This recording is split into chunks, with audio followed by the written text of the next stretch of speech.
how many of us acknowledge God for the day that He created and for giving us life? How many of us remember God at all? So people have become fat on riches and vainglories.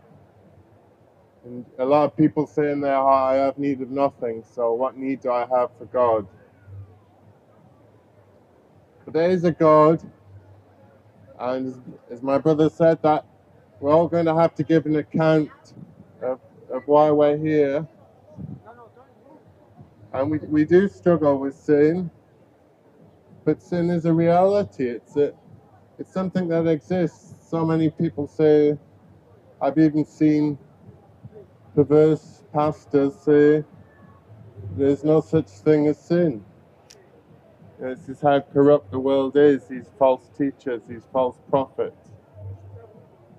It's not really picking up my voice. It's not really picking.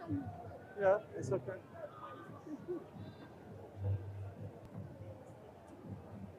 So when are you going to turn to God?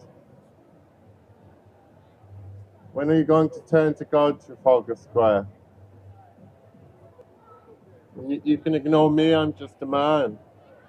But one day you'll no longer be able to ignore God. One day it'll be undeniable that He is. And, you know, the atheist, you know what I find with the atheists is they spend all their time explaining to you why God doesn't exist or why God's evil. That's what the atheists say. And they spend all their time, you know, there's a guy on TikTok, he spends 8 hours 3 times a week explaining to the world why God doesn't exist, and if He did exist, He would be evil.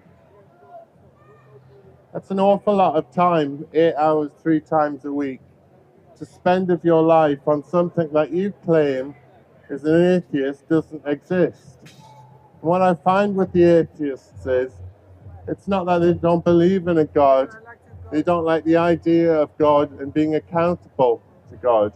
And so they argue against it, and they make theories and reasons, and they quibble. You know, they argue with the fact that there is a God.